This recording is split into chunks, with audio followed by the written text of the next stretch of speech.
record button, but on this meeting is being live streamed. Okay, you may see that message. And Yeah. there. Well, welcome, Vivian. How's the? This is amazing that you're here amidst the storm and everything. That is impressive. You're on mute. It is north of us now, so we're not getting as much. We're getting some wind, so it wasn't as bad as it was Forecasted to be, or right. Yeah, it was category 4 when it hit land, but it was more like a category 1 by the time it arrived here. So we still had wind and rain and all that stuff, but and it's high tide, and so anyways, so but yes, you are here. Thank you so much. Yes. Okay, well, we're gonna go and I'm gonna screen share now. Record button, but on. Oh, sorry. I have to do this and screen share this. So let me play. I hope I didn't ruin anything there. Ooh, sorry about that. That's the wrong button.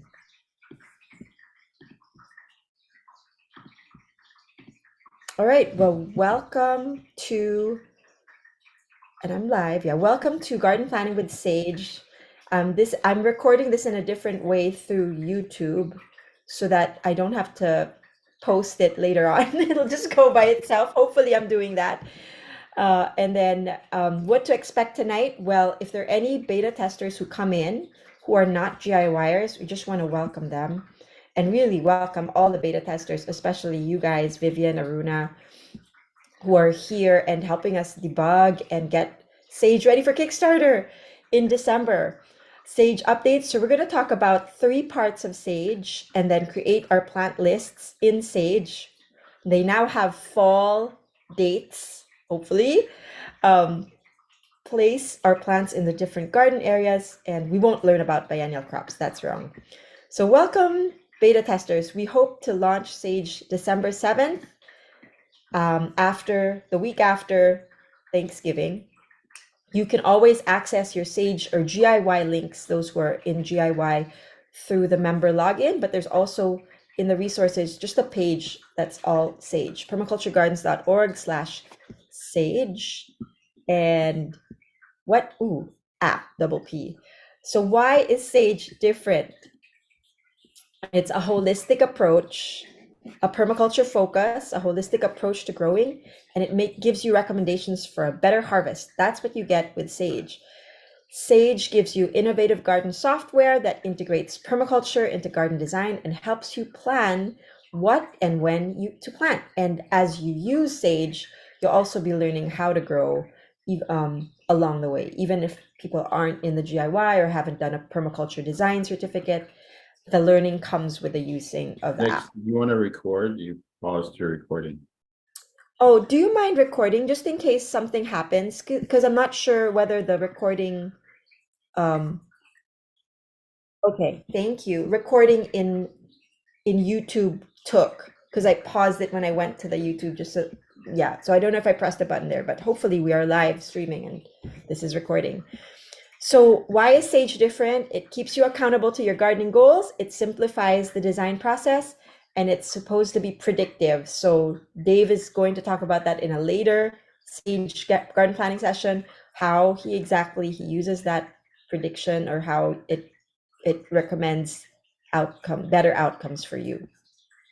But the thing that makes Sage different really is the community that you guys are creating here, because you guys are the ones who are shaping Sage and what it does. And it did not look the same when we started it as it does now, because of your feedback, because of your input. A lot of you guys have contributed to that. I hope you're seeing that come to life. So permaculture is about harnessing our different strengths from different sources, and individually, each one of you have different strengths. So when you use Sage and report bugs, we build Sage together. And beta access means that you're not just a consumer, you are a producer. So I don't know why my pictures aren't showing. And beta access means all your strengths. So if you're a meticulous gardener, if you have a large garden, if you're a lazy gardener and you want things easier, if you're an eco-friendly gardener, if you're an artist, if you're prayerful, all those come together in those recommendations that you make for us. So go to the Sage page when you think about it and you use Sage. And anybody here who's new or watching this replay or watching this live stream, you can go to the Sage page on our website, permaculturegardens.org/sage, and request features. And you can also ask for beta access. Now, beta access to those who are not in GIY is contingent upon your activity in the app. So Dave has made it so that he can see how active you are. And so if somebody is a beta user but is not really using the app, then we revoke beta access, so you don't get to use the app anymore. so that we can, so that's in exchange for, that's how we, we help each other out, is you help us and we help you get free beta access before we launch the Kickstarter. Now in the Sage page, you'll see the project dashboard. And so step one is you'll see as you submit your bugs and your feature requests, it will come here in these bugs or feature requests or questions. And then as Dave debugs them, he puts them into a test environment that we don't see. And then when he deploys them right before we go online, every time we have a Sage Garden planning session, it's like before you guys go to your GIY one-on-one check-ins, and then we post the pictures right before we come to the check-ins. That it kind of keeps us accountable because we're gonna be meeting soon. So then he'll push it to production. That means that it's complete, and he'll put the task here in complete, and then you should see the change on your end. So special thank you to Andrea Newman, Andrea Zabo, Aruna, Daria, Vivian, Vic, Regina, and Sandy, and so many others who've given us small inputs, big inputs on Sage. But you guys have been the most consistent, so thank you so much. And now for the Sage updates. So like I said, there are actually 4 parts of Sage: the crop planner, the planting guide calendar, the My Plants plant list, and the designer. But we have just about covered 3 of those 4 parts. And if you see on the Sage roadmap, the following webinars will be featuring these other things. So My Plants will have a guilds view, a rotations view, and a perennials view the next time we have this session. The designer will come in at the end of September, and we'll keep on debugging that designer until the month before our launch date. And in between here is a lot of marketing and spreading the word that I don't know. It's kind of scary. We've talked about this Kickstarter for a long time, but I've never really studied how to share it or how to broadcast it so many people know about it. So if you have ideas about that, if you would like me to speak to your garden groups or any podcast or anything of that sort, please reach out. Or if you have ideas about what the prizes, the tiers in Kickstarter, there are tiers for people who come in and support the app.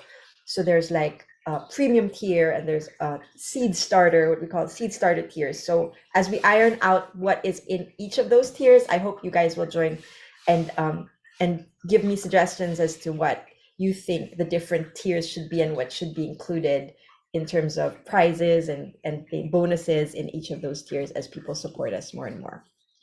So Dave, do you want to take it from here? Sure. So am I going to be talking specifically about the updates since last time, or am I doing an intro to Sage at this point? Oh, you can do an intro, because this one's, this could be this is something that people who don't know about Sage will see. Okay, so I'll assume that you know nothing about Sage. You're just kind of intrigued. So I will log out here.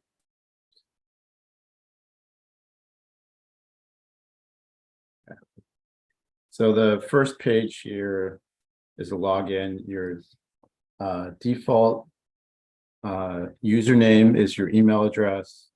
If you joined from GIY from a long time back, then you might actually have a username. But generally, by default, it'll be the email address that we use to contact you. will be your username.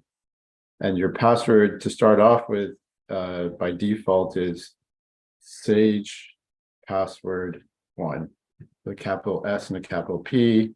I'll be sending that in an email address too.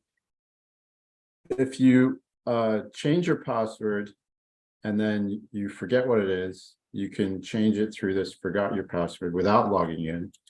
So the only thing is if you forget, then the process is a bit more involved.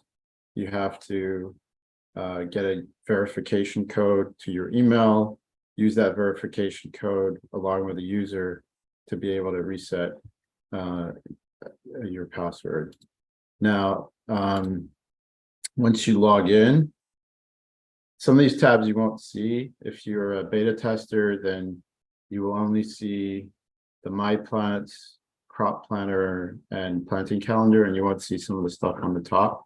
What everybody will be able to do, this is something that I just added, is you can also change your password once you log in. So this is immediate. So you just need to enter in your old password and you'll be able to change right there. And the next time you log in, it should update to that password. So that was something that people asked because the forget password thing was quite onerous to have to get a verification code. So the first place that you're, I'll delete these just so that this is probably what you're going to see when you first log in, is that it'll go by default to the My Plants page. The purpose of the My Plants page is really to track all the plant information, your harvests, where your plants are living, in which areas in your garden they're living, the harvest that you get from those plants, your seasonal rotation, and all the essential information in terms of that you'll need to you'll collect as you successfully or unsuccessfully grow your plants.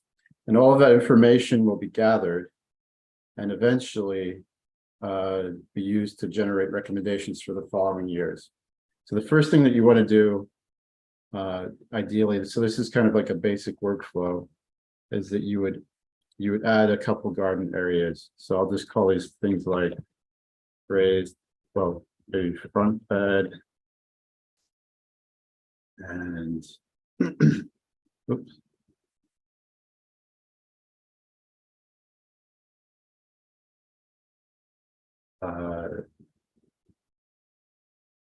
Okay.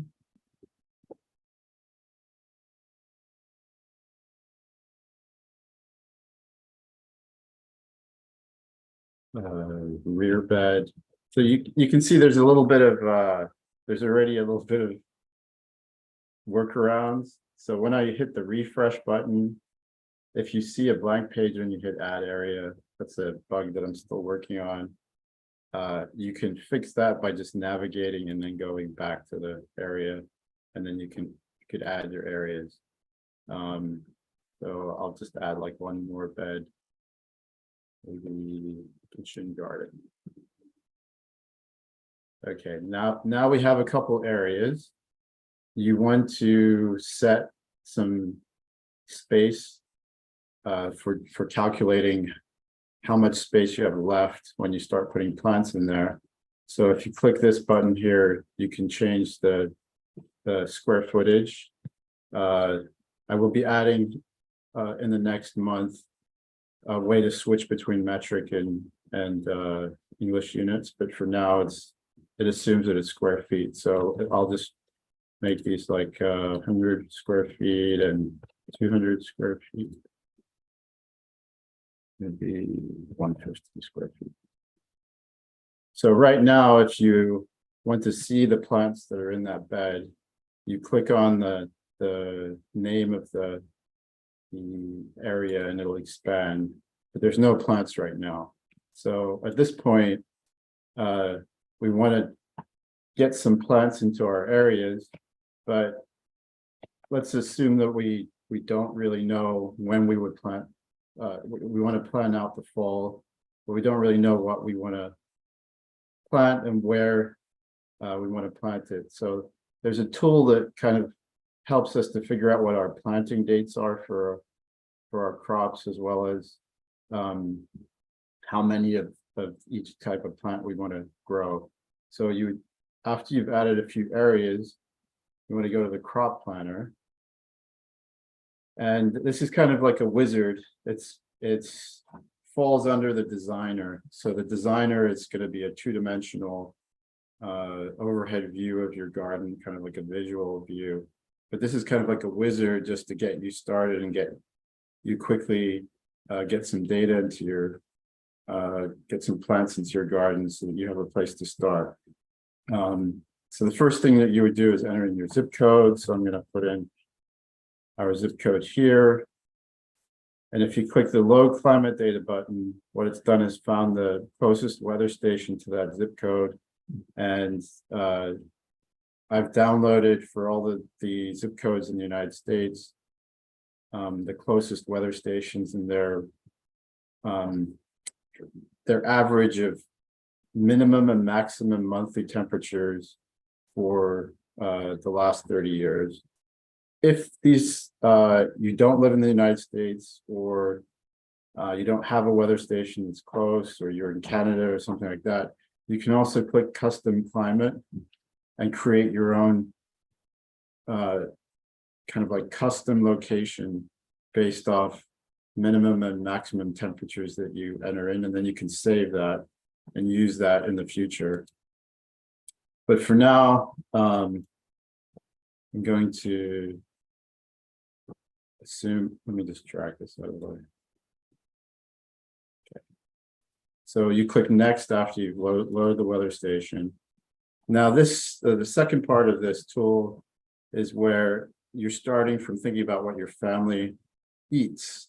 So let's say you're starting out, you're eating a lot of organic food, but you're paying a lot of money for it, and you like to start growing some of that because you'll know where it's coming from, you'll save a lot of money, and you're sourcing it, so you know exactly what's going into your plants. So you might start going through your shopping list and figuring out the highest value vegetables and fruits that you eat. So for example, you might say, okay, tomatoes. Well, let's do fall crops. So let's say broccoli, and you might want to have a pound of broccoli to feed your family a week. And I'll put in carrots. Again, you might want a pound. Celery, probably want one. And then just to make it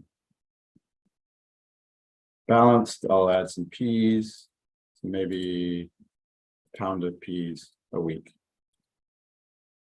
So what happens now is it takes those average temperatures in the next step, and it figures out your planting window for your zip code, whether or not you have enough time in the year based off the lowest temperature that plant will germinate in, and the hottest temperature that plant will be able to tolerate. You can calculate a planting window when it would be ideal in your climate to grow that plant. So all the things I already knew that they were cool season, but it kind of categorizes them into perennials, cool season, or warm season crops. And there's quite a lot of information here. Right now, these are just kind of default average values for the crops. One of the things that we're going to add in the next month is the ability for you to be able to enter in a specific variety that might be slightly different, might have slightly different values than whatever the defaults are. But the defaults are, it's gone and look, I've looked through the average of all the values for the different crops to figure out like, okay, broccoli usually takes about 80 days to harvest from a transplant. You can see in our climate, it's a little too late to start broccoli, but there's plenty of time for doing the other 3 crops. Sometimes you'll see two ranges. That means there's 2 planting windows. So for example, for peas, in our climate, there's 2 planting windows. One would be in the late spring, and one is kind of like starting right now. What's really interesting here is also like the number of plants that you'll need to get that value that I listed on the previous screen. So if I wanted a pound of peas, I'm going to need a week. I'm going to need 14, and for this window, this 8:23 to 12:3, I'm going to need 14 pea plants to be able to get 1 pound of peas a week. Ideally, it assumes that they all are producing to their maximum potential. So it gives you kind of a rough idea of like, oh, I'm going to need a lot of carrots and not so many celery. Because when people are first starting out, they get confused about like, oh, do I need 20 tomato plants or something? And then they plant these things too close together. So if you go to the next step in this wizard, is kind of the final step. So this tool is really just supposed to generate that information and feed it into the other parts of the application. So it's not really a design feature by itself. It doesn't, it's just kind of generates the data that you can feed into the My Plants and the planting calendar. So this just allows you to, let's say you were just playing around and you didn't really want to save that information, then you can exit out at this point. We have had a request that, if you put a lot of time and thought into doing this, then it would be nice to have a button here just to save your progress so you don't have to go through it again. So I think we're going to add a button here on the last step that will allow you to save your progress up to that point, so you can just restore from that save point. Let's say you've listed like 20 different crops for the fall. You don't want to have to go through the whole process again. So there's 2 different types of synchronization, where it's copying the data from this tool to the other parts of Sage that are kind of interesting. So one is that you can copy all those seed starting dates and transplanting dates that were generated as part of the planting window, and you can save them in a calendar. So what this will do is it'll create events in the calendar. And then I'll show you in a minute when I show the calendar, you can set up notifications, either email and or phone text notifications that will remind you when you're supposed to be starting these things.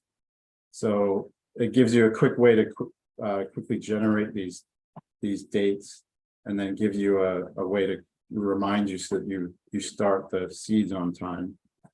So in order to copy the data there, I click this create events, and you'll see just a quick status message that it was successfully created. One of the bugs that existed up until now, but should be fixed in this release, is if you kept clicking this over and over and over again, it would create duplicate events. So now it should prevent that from happening, and they'll just be for a specific date, you'll only see 1 seed starting carrots, not 10 seed starting carrots. The other thing that you can copy data over from this tool is for the My Plants. So we created these areas: front bed, rear bed, and kitchen garden. So you might already have an idea of where these should go. So this gives you a way to create those plants in our areas in the My Plants section. So for example, let's say I want broccoli and carrots to be in the front bed. And so I've now created those, and I'll show you that in a minute. And then maybe celery in the rear bed and peas in the kitchen garden. Okay, so first I'll go to the planting calendar just to show you what these events look like. Oh, there we go.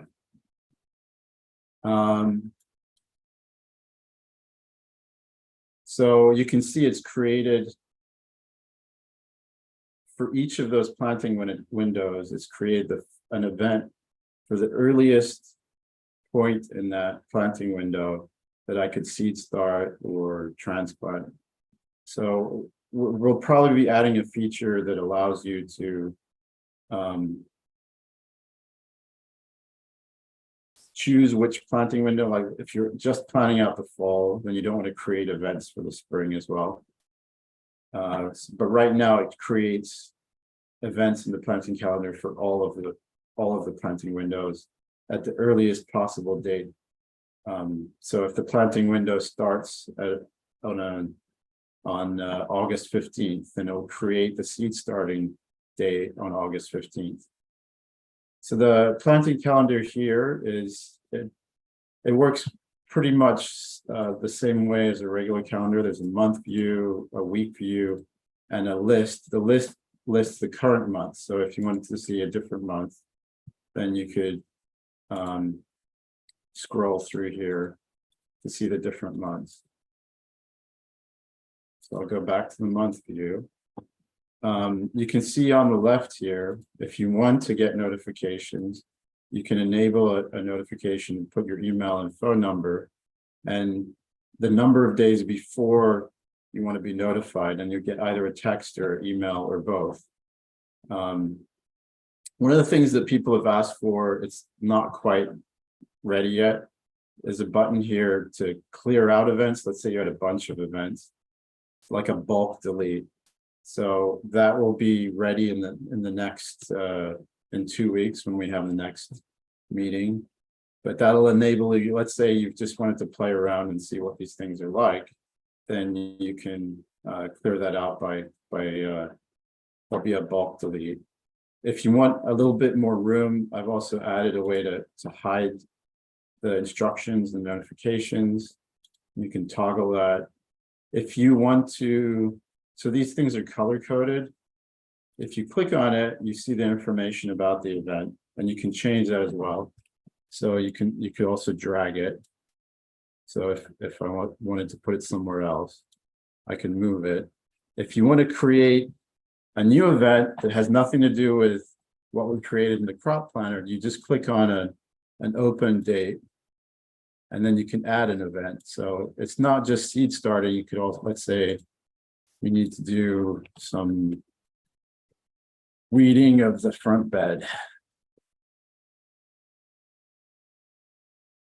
Then you can save that. You can also drag. So let's say there's a range of things like I wanted to do here, installation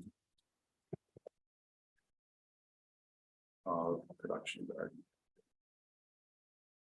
So construction. So that creates a range. And then to edit that, you just click on it again. And you can remove the events if you want to. These are color coded, so you can see that yellow is transplanting, green is seed starting, blue is construction. Just to add a little bit more information, so you don't need to have all of these things saying whatever they are. So that's the calendar view. It's quite straightforward. If you print, you can also print. It's more useful for the list, but you could print the list here, and we'll in the next few releases we'll figure out how to clean that up a little bit in terms of the formatting. So now I'll go to the My Plants. So if you recall, I created some of the I moved some of those things from the crop planner. So you can see it's okay. So that there's an error already, as it copied it to all the things that I created. It's copied to the different areas. So that's one thing to note immediately. Okay, so to explain the my plants, so it's organized in this view where you're viewing your plants by the area of your garden. So in order to expand that information so you can see the plant cards, so there's plants that are going to be in your specific garden areas. You click on somewhere on this upper tab, and then that will expand or collapse the information about the card. There's also a spreadsheet view that some people have asked would be a better way for them to kind of consume the information. So one of the things that I haven't added yet, but it's on the list, is to make this list of columns customizable so that you can see. This is a single view, like a spreadsheet view of all the plants in your garden. But it would be nice to pick what the columns are that you would like to interact with. So to go back to the cards, if you want to see the information associated with that plant, you just click on the card, and that pops up information, additional information where you can store all the detailed information about that plant. So let's say we want this to be a Waltham broccoli, and we're growing it in the fall. If you click on these tabs, it kind of expands the different sections of information. So this was all information that came with that default associated with a broccoli in the entry in the database. So this is all a lot of useful information that you wouldn't you'd normally have to kind of figure out, but it gives you kind of like the spacing, and you can change all of these values. So if you like, no, in my garden I want it to be 12 inches apart, then you can just click on the value and change it, and that will save that. The number of plants, so I'll just put 10. And then it should have created, didn't create the dates. Okay, so one of the purposes of the planting window of the crop planner is to create the dates. This should be working. So what this should do is already populate based off those dates that we calculated for the planting window, and estimated dates for when you would start your seeds, when you would transplant your seedlings outside, and when you could expect to get a harvest from that plant. The reason why there's an actual here is we wanted to build in the capacity for you to take observations of what happens in your garden, so that quite often your actual dates will not be the real dates, but it gives you useful information to be able to compare what the actual date was with the estimated date, so that the next year, if you grow that same crop, that'll be able to feed and give you a better estimate of when you should start the plants. So for now, I will, I'm just going to put in some random values just so that we can show you some other parts of the my parts functionality. And I'll set this to be there. So the harvests, right now, this is just kind of like a plant log, harvest log, so that you can just enter in your dates. So let's say I already harvested 6 ounces, and then on the 10th I got 8, and on the 11th I got 11. So you have to refresh, you have to close out by clicking somewhere else. That automatically closes the card. You click on the card again to see those values that you saw. That's something I'm going to work on, so that you immediately get to see the update as you enter in your harvest. And then This is something that we're still working on. This is going to be more of a, there's nothing really here right now, but what we're going to do is add a way for you to be able to journal and upload photos and other information. You know, like let's say you see a certain pest, harlequin bug on your broccoli, and you want to make a note. I saw a harlequin bug at this time of the year, this date. I first started seeing eggs from a cabbage looper. And all of that information will be collected over time. And then you'll be able to say, okay, this bug in our area starts to come after my broccoli, you know, in October. And that gives you some information about, you know, if you wanted to shift or when you should start looking for eggs on your plants. So now that Anybody have any questions so far?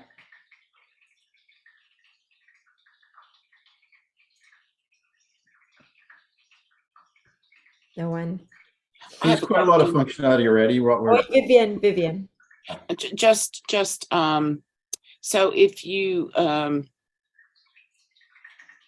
add something that you decide you really don't want to plant, or realize you don't have the space for something, or you miscalculated,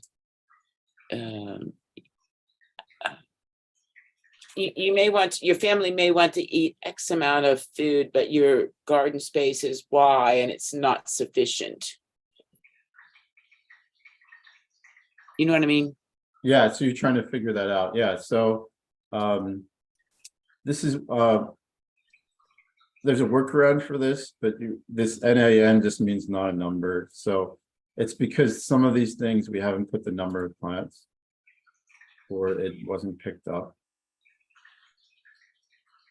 No, I think that should calculate it. Because I imagine at some point you're putting these into a bed and it's saying that this is the distance and the space and this is how many plants you're putting in there, and it's going to calculate you've run out of, you want to put, you know, 5 crops in here and you only have room for 3. Yes. So that's one of the things that there we go. Okay. If you can see in the card some kind of like vital statistics to the plants. So if you enter in the plants and the spacing, so the kind of critical information for the space part of it is the spacing between plants and the number of plants, just for the space calculation, and it uses that to figure out how much space that we'll use. So and then I see up there, it shows you what's available. And if you run out of available space, what happens then? I guess is my question, probably. So it doesn't have it doesn't limit you. And I'm not sure if that would be useful to be able to have kind of like guidance saying your negative 12 square feet kind of thing. Yeah, I'm not going to allow you to put any more plants in here because you've already maxed out your space. Yeah. One of the things that is interesting about the space calculation, I was just going to put in a bit of, let me just set seasons for these. So I'll put, even though it's not quite right, I'll put summer for here and I'll put spring. Because it gets complicated with succession planning, like for radishes, you know, sort of thing. But yeah, so you want to figure out like your space is not just a single two-dimensional or single-dimensional value. There's another dimension of time. So you can figure out here, for example, why is saying carrot?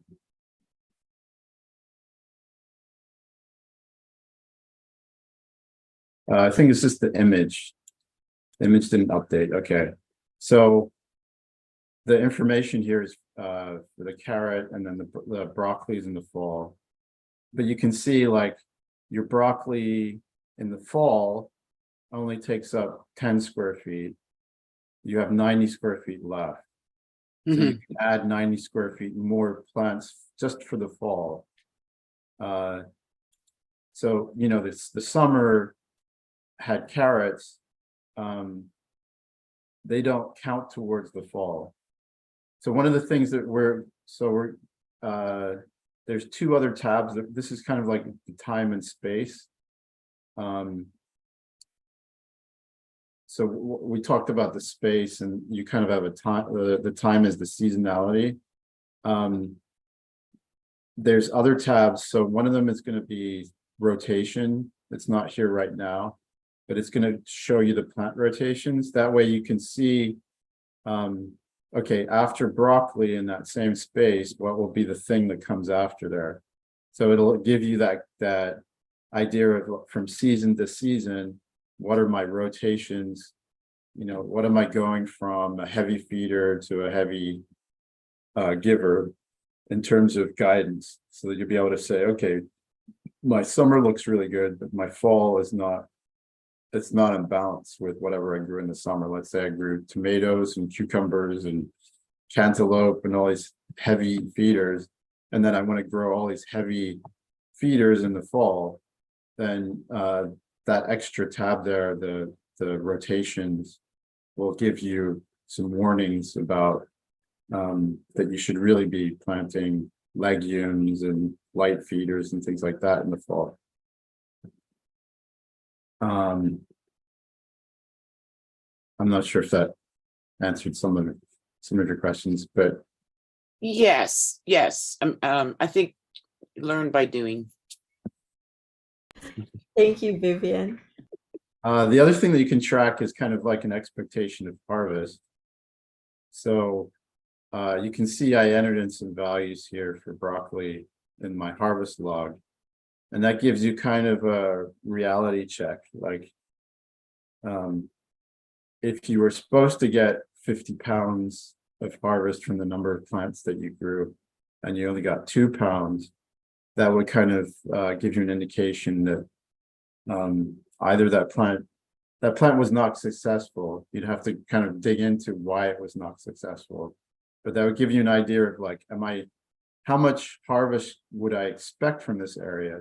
Because you can see like the broccoli takes up 10 square feet, but it's only producing 3.75 pounds of harvest, whereas the carrots are only using up 1 square foot, a little over 1 square foot, but you could get potentially 17 pounds of carrots from that 1 square foot. So it gives you a kind of an idea of like, okay, if I wanted to get 50 or 100 pounds of harvest from my area, you know, what's that mix of plants? You want to have a diversity of plants in each area, but you also want to make sure that you're getting a good harvest. So it's good to mix in some things that have produced quite a good harvest, along with some things that are just adding diversity or heavy givers as well. So we have this tab here called the plant family, and this is also working right now. So it gives you just a quick rough idea of the different plant families that you're growing in that area. So you want this to generally for each. So if I go back to the time space and I set these all to be fall again.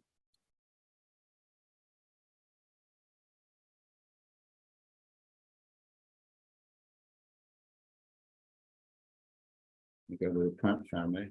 So this gives you an idea of you don't want all of your plants for a single season to be in one column, because what will happen is if there's some kind of weather event, some kind of extreme weather, or a pest, most pests are very specific to a plant, or at least that plant family. So if all of your things are in brassicas, you're like, oh, I love broccoli and I love cabbage and I love cauliflower and I love radishes, and I'm going to grow them all in my front bed. Then what will happen is the pest that loves those crops as well will think that it's found paradise and will wipe out all of those crops, and then you won't have any harvest left. So it's usually good to have a balance. Now, some of these things, like in the fall, you're not going to really, there's not many options aside from like potatoes that you can grow for the salt. So the solanaceae family includes eggplant and tomatoes and peppers, which are usually heat loving. So some of these things you can't grow every season, but what you're trying to do is have a balance of these things. I'll probably add a few more plant families here to cover things like herbs. So there's the mint family and the aster family, which is kind of like daisies and things like that. So we'll add a couple more plant families just to give to cover the perennials. But this it's kind of like a handy guide what we're shooting for, and I'd love to hear the input from you guys about it. Is with the 4 different kind of views of your plants, you get a little bit of different information. So the guild function is not working yet, but what we want from the guild function, when you're thinking of permaculture, you also want your crop ideally to serve some kind of purpose. So as we move more and more towards perennial crops, things like strawberries and fruits and other things, and pollinators that you're mixing in with your annuals, you want that to be balanced as well, so that you can, you're not all just getting things that are feeding you, but not feeding the rest of the ecology in that garden. So the guild function view will give you an idea of the purpose that plant serves in terms of the ecology of that area. And then finally, there'll be another tab, season rotations, that will give you this idea of, after a brassica that I grew in the spring, what should I grow next in that space, in that area in the summer. I've been talking a lot, kind of ad hoc, Nick, so I think I'm gonna hand it back to you. First of all, I just want to say, because Dave is my other half, I don't when I'm in public, I don't like praise him because it's like praising myself. But this is incredible, Dave. This is totally the depth of my plants specifically, and all the different views and how you'd have to think about everything. I just want to thank you so much for putting so much thought into it, and also doing it being under the weather and everything. So thanks. Well, Now I do what have I a showed you is kind of like the ideal. There's a lot of you could tell there's a lot of bugs. So I think as soon as we get the guilds and the rotations, we're just going to try to iron out all the. I think you should have like 1 week before the designer that you're just ironing out the My Plants bugs, and then the designers for the next 3 weeks. Well, the But- designer is going in the back. That's a whole parallel track, because if I just do those in serial, there's a lot going on with the designer. So yeah, I just wanted to ask, so for somebody who's a new gardener and who uses this app and isn't the power users that we are or some permies are, and maybe that's not our audience. Maybe the audience is permies and that we should be promoting this on permies.com. Then how useful, like, is it optional? Can they just forgo putting in the information in the My Plant section, or will that crash the system and then they won't give it the right input they need to have the actual information of how many plants they're growing and so on and so forth? What I kind of envision is that if you're just a beginning gardener, you're probably going to start out with a designer, because that's going to be the most intuitive. You're going to draw your spaces and just kind of put your plants in there.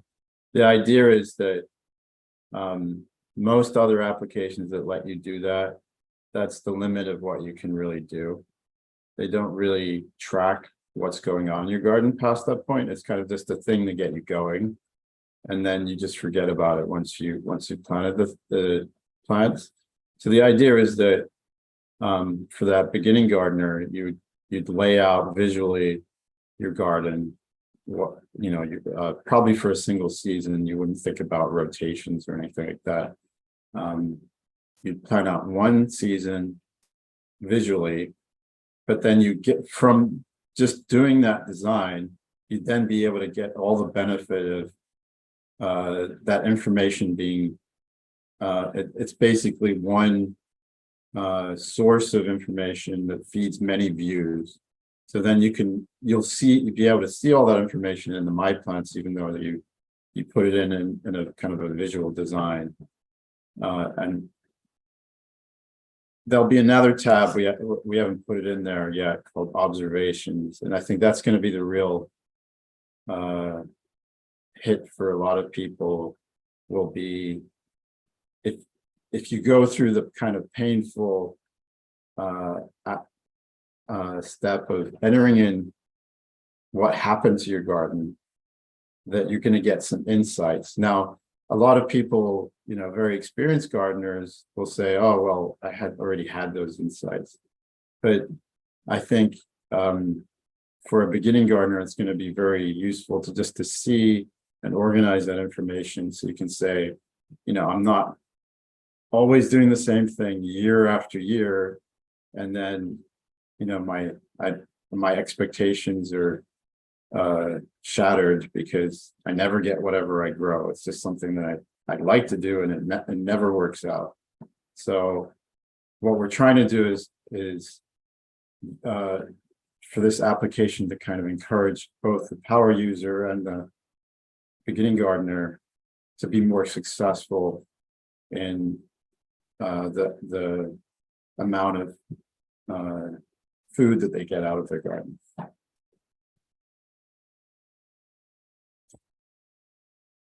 You're muted. And I love this particular feature where you can you can actually see the graph of your harvest at the end of the season and calculate, as long as you're weighing it, that you can see visually where your trajectory is. Anybody else have any comments, suggestions, feedback before we close for the night? I have a personal question. Go for it. I am not clear the status of my data. Okay. Because of I was going through the process and I kind of got hung up. So I can stop sharing it and you can show us what you have. Yeah, do you want to share your screen, Vivian? Well, I'm not in there right now. Okay. That's okay. So but I so you would it was the whole thing of putting it could have been because I didn't have areas entered before I tried to create plants in my areas. I'm not sure. I may have created the areas afterwards. I think at one point all the stuff was going to be loaded to a unassigned place, and then you understand what I'm saying? I may have gotten the sequence wrong. Yeah, but I'm not sure what's there for my data. Talk about workflows. But one workflow that you could have is you'd have a undecided area that you just create as a placeholder, and then you put all your things from the crop planner. If it syncs correctly, they would all be in this undecided area, and then you could. One of the things I didn't talk about that I forgot to talk about is you can drag the cards from area to area. So I can drag this card to the rear bed. Of course, it was working right before Okay, so but yeah, I think I figured out what was wrong for me. I didn't have any areas set up. I didn't go through the add several areas in my plants before I was working on my crop planner. So when I went to the thing where I clicked the button to add the plants to my areas, there were no areas to add it to. But I guess I'm still at the thing of You're talking but I about over added them to here. my calendar. Oh, yes. So how do I get them so that they're into my areas? Because I've gone into my areas before and it's like there's no plants there. You know what I mean? So you've created it on the calendar, and now you want to copy it from the calendar to the areas. Yeah. So Can you the, do Because I the one didn't have question it. I had there is these are like individual events that are happening in that life cycle of that plant, and they don't really store any information about the number of beets and things like that. Would it be useful? Would you want something that would just take all the things on your calendar and copy them to an area, kind of like a bulk copy type of thing? No, I think that I didn't know that part because I was thinking because I already put in my crops, my plants, and the volume I wanted to grow for the family. And then I added it to my calendar. And so to get to the point where I want to add the crops or plants in the volume that I said I wanted to grow them in into my area, I have to go through the process again, right? Yeah, so the planting calendar, these events aren't really, they don't have as much information behind the scenes Okay. as what's in the My Plants. So the My Plants, this card here, these cards have a lot of information associated with that specific plant. And it's not in the planting calendar. So another thing we could do in the future, so unfortunately I can't go backwards right now from the planting calendar to the My Plants, to the areas. But what we could do is when it creates these events, it could also store all of that information so that what you're not really copying it. If you go to this the crop planner, instead of creating events or syncing with a specific area, you could just kind of like create the plants. That would be Now, what one. I should do now, if I understand correctly, is I go through the process and re-enter my plants and the volume I want, and then just click. I already have areas in there because I've added them. Then I click the I choose which beds I want to put them in. I select I select from the list of plants, and I Yeah, say there'd be a which list bed I there. want You them could each skip in, from- and that'll put them in, right? Because right Yeah, now, the stuff that I had entered before, like parsnip, I want a pound a week, and Swiss chard, I want a pound a week. That kind of didn't go anywhere. yeah, because if you didn't have any areas, Yeah, so I don't want to like go through the process again, and then it thinks I want 2 pounds a week. You understand? yeah, So I wasn't quite sure what to do because I want to test it out and see what it looks like for me in my space, for my plants, and to be able to give feedback. But it was like, I'm not quite sure. So what should Yes. we do? Should just go back to My Plants and start from there? Well, you could also you could the only point of the crop planner for an experienced gardener is really to generate those dates. Okay, And to get kind of like an estimate of the number of plants that you should grow to get the harvest that you want. okay. And I copied that information. I printed that out. Okay.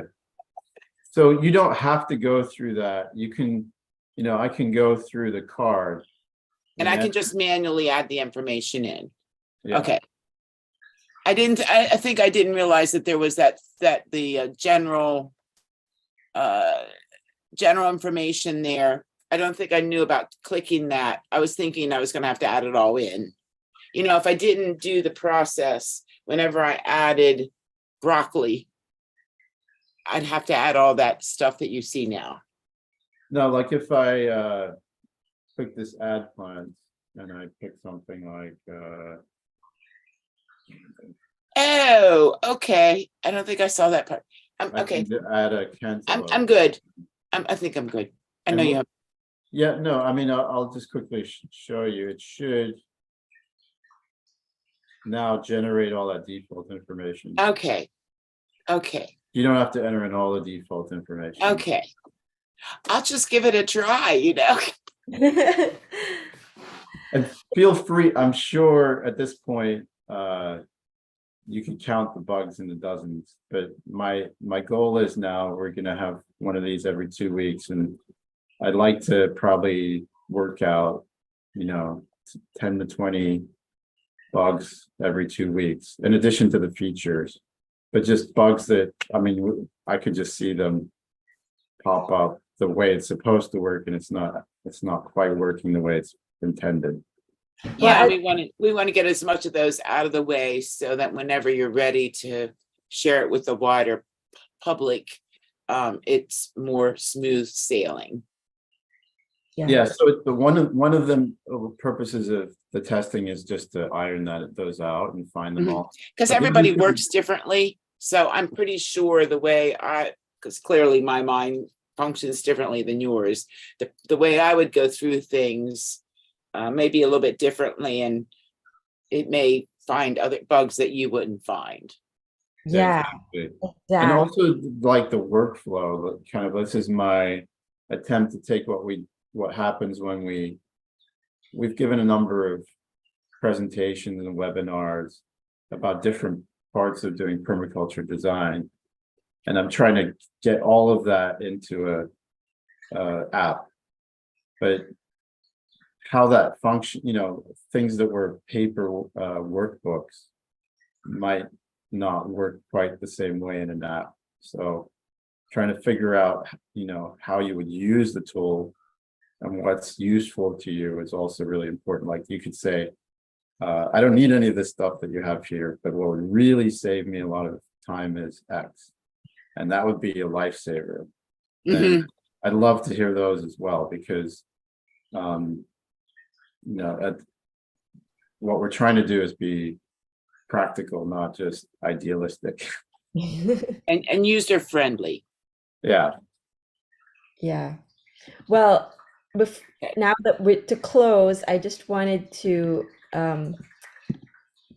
make sure that everybody had something to get to work on that's actually like more practical in the garden. So when I come back to Sage garden planning meeting in 2 weeks, I will have, what would you, Vivian and Aruna?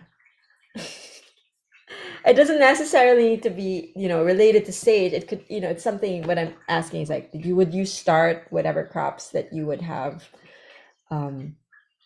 needed to start within 2 weeks, or yeah. I'm looking forward to putting my data in and have it calculate how much space it's supposed to take. And so I'm looking forward to seeing, because I do that in my head and kind of, square foot garden it out. And so I'm looking forward to actually using this and seeing what output I get from the program in comparison to whenever I plan it on paper.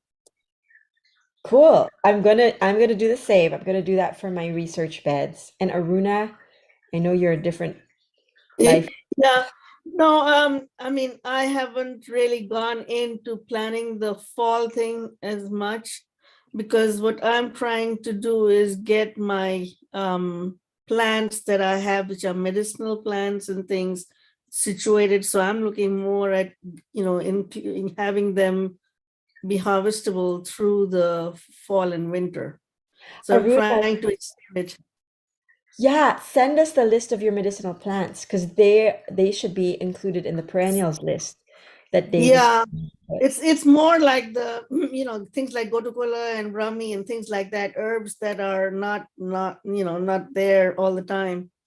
And they need to be, I can't get them, they come back, but I have to have the plants with me, at least 2 or 3 of them, through the winter so that they can come up again in the spring. Mm, So my thing is to keep them going through the winter so that I have them in the fall, because you can't get the seeds for them. And most of them will not seed. It's just from like runners yeah, that they do it. And Brahmi and Gotukula are both the same kind. And then things The- like, Are yeah, these all tropical plants? Like you have to, when you say yeah, you have to bring them inside?